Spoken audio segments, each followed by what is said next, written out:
예, 안녕하십니까. 이 시간에는 성령의 표현에 대해서 몇 말씀 드리겠습니다.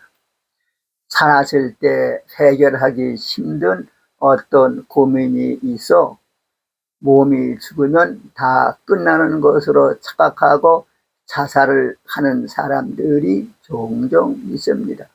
그런데 죽는 것은 몸이 죽는 것이요 성령은 죽는 것이 아니므로 성령은 그 고민을 그대로 가지고 있는 것입니다.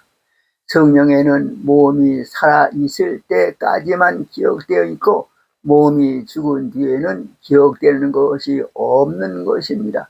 그러므로 그 성령은 죽을 때의 괴로움을 그대로 가지고 있게 되는 것입니다. 얼마나 괴로울까요? 그것을 고치려 해도 고쳐지지가 않습니다. 왜 고쳐지지가 않을까요?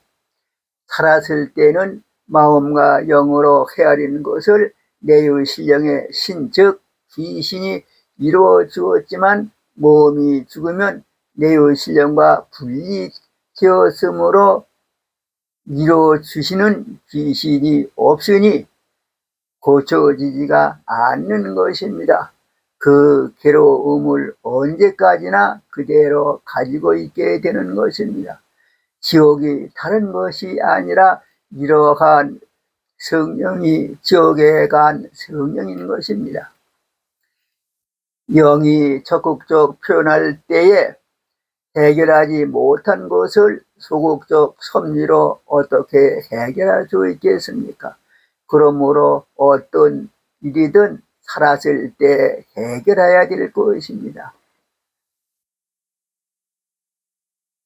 전설 속에는 악령에 대한 이야기가 많이 있습니다.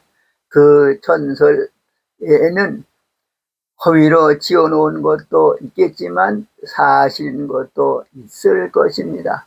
악령이 되는 것은 어떻게 해서 악령이 되는 것인가? 예를 들면 부모님의 사랑을 받으면서 행복하게 살던 어떤 순진한 아가씨가 혼자 산길을 가다가 어떤 불량한 사람에게 잡혀 강간당하고 죽임을 당하게 되었습니다. 그 아가씨는 순진하고 착한 아가씨였지만 죽을 때의 심정은 어떠했을까요? 그 사람을 미워하고 원망하여 죽이고 싶은 독한 마음을 가지고 죽었을 것입니다. 몸이 죽어도 성령은 죽는 것이 아니므로 그 마음을 그대로 표현되니 그 성령은 악령이 될 수밖에 없는 것이며 그를 미워하는 마음을 강하게 가지고 죽었으므로 그 표현도 강하게 나타났던 것입니다. 그 원을 풀게 되면 악령의 표현이 없어지는 것입니다. 몸이 불편할 때 병원에 가서 치료를 받는 것은 당연히 해야 할 것입니다. 그런데 생명을 좀 더 연장하기 위해서 산소 호흡기를 끼고 있다가 결국 죽게 되는 사람도 있습니다. 그 성령은 언제까지나 산소 호흡기를 끼고 있는 불편을 가지고 있을 것입니다. 이것이 바람직한 일일까요? 자연사를 할 경우 정신이 없어 아픈 것도 모르고 원하고 바라는 것도 없이 사랑하는 가족들 앞에서 편안하게 죽게 됩니다. 그 사람의 성령은 어떤 성령이 되었을까요? 몸으로서 하려던 일 다 해놓고 마음에 남아있는 일 다 정리하여 털어버리고 만나보고 싶은 사람 다 만나보고 하고 싶은 말 다 하고 육신 관념을 밀없이 털어버리고 천심을 회복하여 기쁘고 즐거운 그 마음을 가지고 죽음에 임하는 것이 좋을 것입니다. 그 사람의 성령은 편안한 성령으로서 성령 장생을 하게 될 것입니다. 천당과 극락이 어느 곳에 별도로 있는 것이 아니라 이것이 평범한 사람들이 가는 극락이요 천당이라고 생각됩니다. 많은 사람들 가운데는 시생사를 하는 사람들도 많이 있습니다. 시생사를 하는 사람들의 성령은 어떻게 될까요? 자기 한 몸의 안위를 돌아보지 않고 국가와 민족, 많은 사람을 위하여 최선을 다하여 정정당당한 일을 이루려고 노력하다가 반대측에 의해서 일을 이루지 못하고 죽게 되는 것을 시생사라고 합니다. 시생사를 당한 사람은 죽어도 그 일을 하려고 할 것입니다. 이것이 거룩한 죽음입니다. 그러나 정정당당한 가치 있는 시생사를 해야 할 것이요 작은 일에 뛰어들어 대죽음을 당하는 일은 하지 말아야 할 것입니다. 대인사님께서는 동학의 진리를 창명하시어 하느님의 뜻을 터시다가 정부에 의해서 차명을 당하시게 되셨으니 참으로 거룩한 시생사입니다. 대진사님의 성령은 도를 지키고 포독천하를 하시는 젊은 성령으로서 장생하실 것입니다. 대진사님 유시에 등명수상 무혐극 주사고형 여기요 등불을 물 위에 밝히니 의심할 틈이 없고 기둥은 마른 성상 같으나 심이 남아 있도다 라고 하신 내용이 곧 성령으로서 하시겠다는 뜻을 표명하신 것으로 생각됩니다. 죽은 나무가 집을 바치고 있는 것과 같이 내 몸은 죽겠지만 내 성령은 기둥과 같이 천도를 바치고 포독천하가 되도록 하겠다는 뜻을 밝힌 것으로 생각됩니다. 대신사님의 성령은 5만년 동안 장생하시면서 지금도 앞으로도 그렇게 하고 계실 것입니다. 오늘날 사람들도 성령 장생을 알지 못하는 사람들이 많습니다.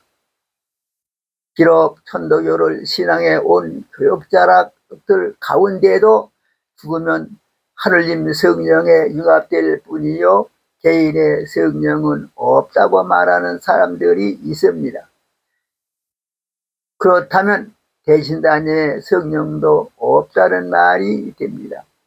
안신가에 무병질환 지낸 후에 살아나는 인생들은 하느님께 복록정에 수명일란 4개 비네라고 하셨습니다. 4개 빈다는 것은 곧 대신사님에게 빈다는 말씀인 것입니다. 성사님께서는 이 말씀을 이신환승설 2에서 1번, 권학천실문에서 2번이나 반복하셨으며 방금 성령이 현세하여 밝음이 엄숙한지라 능히 근본을 알아 지키는 데에는 선생의 밝은 도로서 명하여 가르치심이 있어 홀로 묘연한 사이에 받음을 알 터이요 라고 하셨고, 이신환승설에는 수중도행과 우중불습은 대신사의 생전법력이요 성하의 청수 빈결과 성미 그릇의 성미증자는 대신사의 사후 법력이니 대신사의 법력은 생전사후가 동일하니라.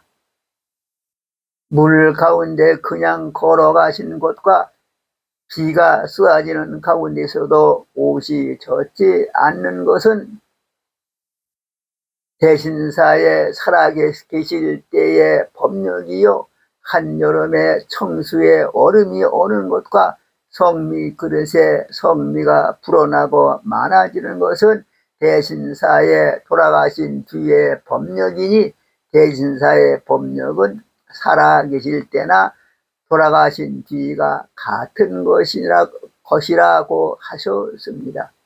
이 밖에 여러 곳에서 대신사님의 성령이 출세하셨다는 것을 밝혀 놓으셨는데, 대신사님의 성령이 없다고 할 수 있겠습니까? 대신사님의 성령이 있다면 다른 사람들의 성령도 있을 것입니다. 이신환승설에 수련의 극치에 지한인이라야 비로소 대신사의 성령 출세를 알 수 있나니라. 고 말씀하셨습니다. 성령은 무성이라 보이지 아니하므로 알기가 어렵습니다. 성령을 모르는 사람들은 성령이 없다고 말할 것이 아니라 수련의 극치에 이르도록 수련을 해서 먼저 대신사님의 성령부터 알도록 노력해야 된다고 하신 것입니다. 이 시간에는 여기까지만 말씀을 드리고, 다음에는 성령 표현이 오래가고 오래가지 못한다는 그런 내용에 대한 것을 말씀드리도록 하겠습니다. 감사합니다.